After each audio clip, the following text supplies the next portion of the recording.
Segunda parte da Comissão Executiva, as entidades públicas têm de se esforçar mais para combater o branqueamento de capitais. Esta é uma das principais recomendações do Conselho de Prevenção para a Corrupção. O organismo, liderado por Guilherme de Oliveira Martins, considera que é necessário identificar os riscos de corrupção nos diversos cargos públicos, sobretudo nas funções de topo. Nesta Comissão Executiva estamos a analisar a corrupção em Portugal. Será que Portugal se pode dizer que é um país de corruptos? Já olhámos para a chamada cunha e favor, se são ou não práticas correntes e como se podem alterar. E vamos então continuar nesta segunda parte a olhar para a corrupção em Portugal e como se pode investigar, prevenir e combater. A análise aqui em estúdio com João Atanásio, professor universitário, Pedro Borges de Lemos, advogado, e Miguel Félix António, jurista. Miguel Félix António, há pouco falávamos aqui da corrupção em Portugal, ativa, passiva. E depois há outra questão que, para além da realidade, é a percepção. De acordo com o último índice, Portugal está em 31º lugar, lugar 31 em 175 países. Isto em pontos, são 63 na escala de 0 a 100. Será que é a percepção que é pior ou é a realidade que é pior? Eu penso que a percepção tem a ver com aquilo que é, de facto, a agenda noticiosa, não é? E, portanto... Ou seja, quando há casos mediáticos, quando há casos mediáticos, claro, piora. eu penso que... Vamos lá ver, nós sabemos que como é que as pessoas conhecem as coisas. Enfim, pelo que ouviram falar, ou se são confrontadas, ou então por aquilo que vem na comunicação social, não é? A comunicação social é o grande intermediário daquilo que é a informação pública. Portanto, quando os casos são expostos da forma que são, é natural que as pessoas comecem a achar... Quer dizer, repare, todos os dias... Eu bem sei que, aliás, como já aqui outro dia disse, se eu ler só um jornal determinado, que seja um especialista em criminalidade, em não sei o quê, e não ler mais nada, ou se der isso a um estrangeiro para ler e dizer, olha, este é um jornal que sai em Portugal todos os dias, leia lá para ver como é que é o país, a pessoa vai dizer, bom, isto é o fim do mundo, não é? Portanto, evidentemente que o impacto da comunicação é muito grande. Agora, se nós estivermos atentos a tudo aquilo que se passa no país, eu acredito que essa subida no ranking da percepção tem mais a ver com este impacto das notícias, não é? Até porque, num dos relatórios, eu julgo que foi o último da Comissão Europeia sobre esta matéria, da luta contra a corrupção, fazia a distinção, quer dizer, tinha o índice de percepção da corrupção, mas depois perguntava também, havia inquéritos a vários cidadãos de vários Estados-membros e perguntava, então, mas o senhor já foi alguma vez confrontado com uma situação de corrupção? E aí nós subíamos ou descíamos muito no ranking no sentido de que as pessoas diziam que não tinham sido confrontadas com situações de corrupção efetiva. Portanto, as pessoas identificam o que é uma situação de corrupção eu penso, efetiva? Pois, aqui o João dizia algumas coisas... Voltamos aqui à conversa do favor e da cunha. Eu penso que, de uma forma geral, as pessoas vão percebendo hoje cada vez mais o que é, efetivamente, a corrupção e o branqueamento de capitais repare, por exemplo, outro dia, aqui há uns meses, houve um amigo meu que desempenhou cargos públicos elevados, enfim, e me falou e disse, mas o que é que se passa? Eu estou a fazer uma transferência de um determinado banco, ou melhor, dentro do mesmo banco, mas de uma praça financeira para outra, mas dentro do país. E estão-me a pedir uma série de coisas, uma data de coisas, de elementos, de informações, etc., e que não podem fazer a transferência sem eu explicar porque é que a estou a fazer, etc. Eu depois informei. E, de facto, porquê é que isto aconteceu? Porque ele é considerado uma pessoa politicamente exposta, que é uma das qualificações que existem nestas diretivas europeias e a pessoa politicamente exposta tem uma caracterização lata, quer dizer, abrangente, porque são cargos públicos, desde deputados, presidentes de Câmara, vereadores, titulares de órgãos de direção de partidos políticos, quer dizer, uma abrangência enorme. Precisamente porquê? Porque, e isto também entra naquilo que se dizia na primeira parte, porque há cargos em que supostamente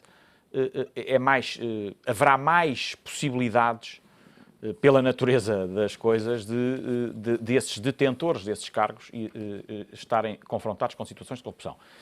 E, portanto, isto para dizer, uma pessoa que já não ocupa cargo nenhum, que ocupou há não sei quantos anos, e que os bancos quiseram saber, e eu acho muito bem. Quer dizer, acho muito bem. As pessoas têm que estar preparadas para isto. Não podem, por um lado, exigir e barafustar, digamos assim, com a ineficiência das autoridades no combate à corrupção e depois, enfim, ficarem maçadas com este tipo de coisa. Eu acho muito bem e penso que isso é um elemento que é central, que é a capacidade de detectar e de verificar os fluxos financeiros. E, portanto, acho que esta caracterização da pessoa politicamente exposta pode ajudar muito na despistagem. Agora, nós temos muitos casos de corrupção, de pequena e de grande, etc. Eu penso que, evidentemente, que Portugal não é um país de corruptos. Acho que não é um país de corruptos e, portanto, penso que existe uma maior percepção do que aquilo que é a realidade. Estou convencido disso.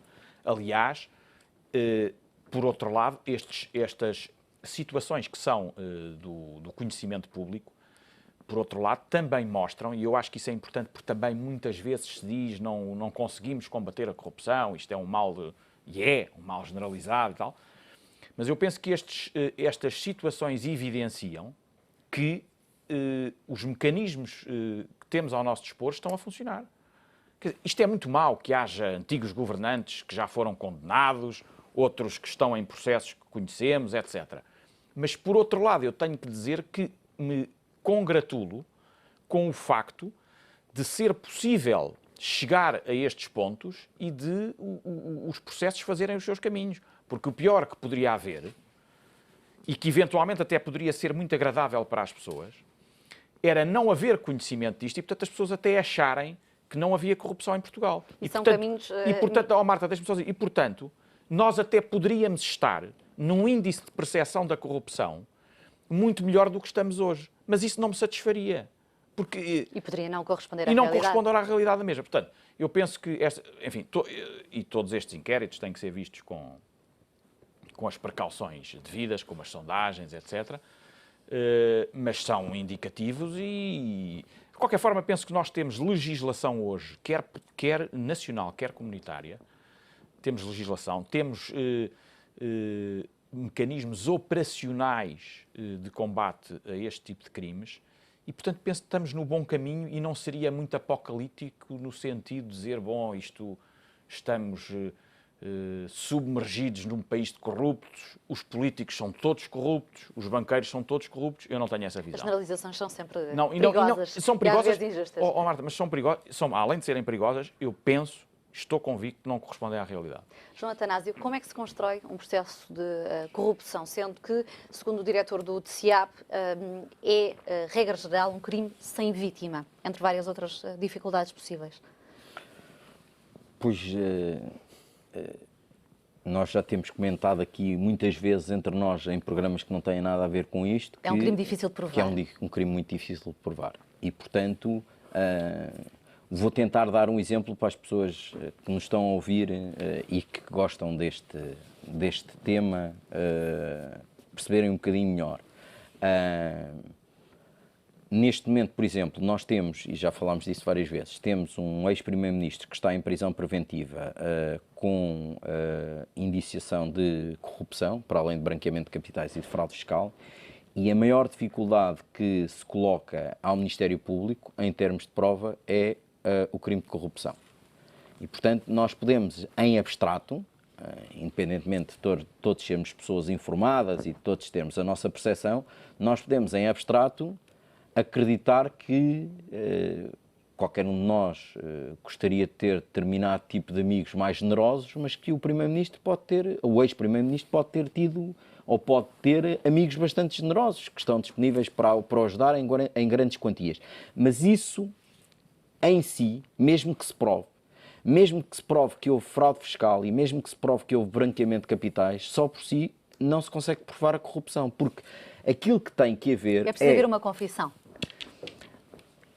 Não é preciso obrigatoriamente haver uma confissão, mas tem que haver de tal forma provas inequívocas da obtenção de uma vantagem pela concessão de um benefício que não é muito fácil saber se esse benefício era concedido independentemente. Eu outro dia dei aqui um exemplo que penso que é bom.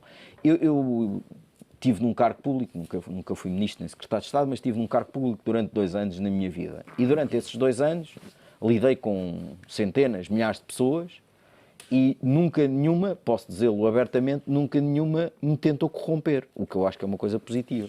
Também penso que, e valorizo essa ideia, que as pessoas têm a percepção de quem é que pode ser corrompível ou não. E, portanto, isso também me agrada quando acordo todos os dias. Seria se em 2 anos tivessem tentado corrompê-lo. Não, mas isso em 2 dias consegue-se.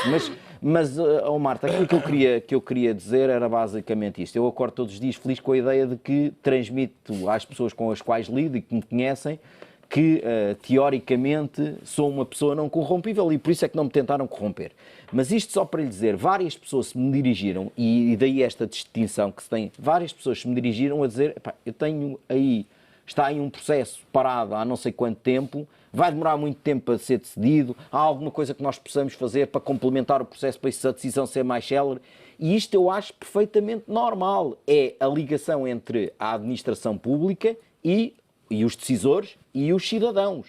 E, portanto, isto eu acho perfeitamente normal. O problema que aqui há, e é isso que é muito difícil de provar, é se a decisão do processo, mais célere ou menos célere, num sentido mais ou menos favorável, esteve ligada à obtenção de alguma vantagem direta ou indireta ou não esteve. E isso é extremamente difícil de provar, porque muitas vezes as decisões são tomadas independentemente de qualquer favorecimento.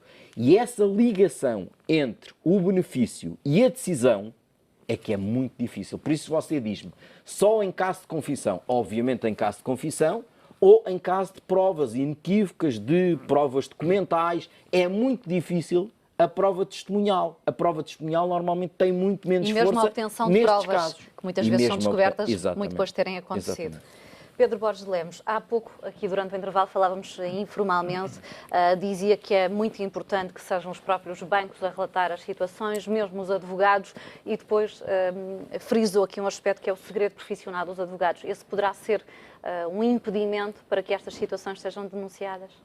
O segredo profissional é uma regra básica da deontologia de um advogado, tal como outras profissões terão outras.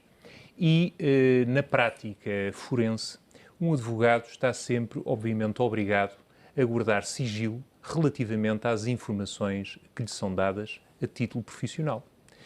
E, nessa medida, é sempre muito delicado a um advogado ser, digamos que, coagido. E aqui, eventualmente, a lei poderá, ainda não está a esse nível, mas poderá chegar a esse ponto, quase que coagir um profissional que está, digamos que, obrigado a uma reserva profissional a dar informações que não o poderia dar porque a deontologia não o permite. E, portanto, isso gera, de alguma forma... Mas à luz da lei esse impedimento pode ser levantado? Eventualmente, esse impedimento pode ser levantado em casos muito excepcionais. Eu lembro aqui há cerca de 2 anos, a polémica que se gerou com as buscas que foram feitas ao escritório do Dr. Medina Carreira. E, inclusivamente, também à casa, ou ao escritório de Manuel Vilarinho. Também no âmbito do processo Monte Branco. E a Ordem dos Advogados aí levantou voz e veio dizer que o segredo profissional tem que ser respeitado. E, designadamente, a lealdade processual. Portanto, quer dizer, quando um órgão de investigação criminal avança por ordem judiciária a uma busca, a um escritório de um advogado ou à casa, de facto, de um advogado, para obter provas que decorrem de um processo que está em curso ou, eventualmente, que vai ser iniciado, poderá quebrar esse segredo profissional e é grave que o faça. Portanto, tem que haver aqui, de alguma forma, uma reflexão e uma discussão pública relativamente a este tema que eu penso que ainda não houve, suficientemente clara e suficientemente perentória para que também os advogados que estão, obviamente, obrigados ao sigilo profissional saibam aquilo que podem ou não fazer no âmbito da sua atividade profissional. Porque há aqui também uma outra questão, desculpe, Marta, interrompê-la, que é a consciência do advogado que não pode ser esquecida. Portanto, o advogado tem uma consciência e também dá contas a essa consciência. E em determinadas situações, eu pergunto, se o advogado tem determinadas informações que eventualmente poderão agredir a sua consciência, deverá fazê-lo ainda que a lei o imponha? É uma questão que tem que ser refletida. Mas aí, nesse caso, obrigar-se a que o advogado abandonasse aquele cliente? Porque se vai denunciar uma situação em função da sua consciência... Pois a questão é exatamente essa. Há aí uma incompatibilidade Há entre a uma consciência incompatibilidade e o dever profissional. entre a consciência e o dever profissional. Portanto, isto não é um tema fácil. Não é um tema fácil e é um tema que, há muito pouco tempo, é que está sujeito a uma reflexão e a uma discussão. Pedro, menos de um minuto para uma última questão que eu ainda gostaria de abordar. Uma investigação pode estender-se a vários países ou mesmo continentes. A colaboração entre as várias entidades de investigação ainda é um problema? É um problema, mas eu acho que esse problema está cada vez mais a ser diluído. Exatamente porque se começa a perceber que este é um combate que tem que ser feito de uma forma muito agressiva e de uma forma combinada. Quer dizer, não pode ser um combate feito a nível individual. Os países têm que criar uma estrutura, digamos que bastante extensa, para que situações destas, que evidentemente têm tentáculos muitas vezes em vários países do mundo, porque, como dizíamos e como dissemos aqui neste programa por várias vezes, sobretudo o branqueamento de capitais é uma atividade financeira prosseguida para encobrir um produto obtido através de uma prática ilícita e, portanto, isso obriga a que, muitas vezes, essa vantagem seja obtida, mas passe por um circuito muito grande, muito extenso, de estruturas e de países. E isso, obviamente, que implica uma investigação que, na maior parte dos casos, tem que ser combinada e muito bem combinada entre países. Senhores, muito obrigada aos três pela vossa participação nesta Comissão Executiva. É então o ponto final desta Comissão Executiva, como habitualmente regressa amanhã aqui no ETV, pouco depois das 10. Até lá.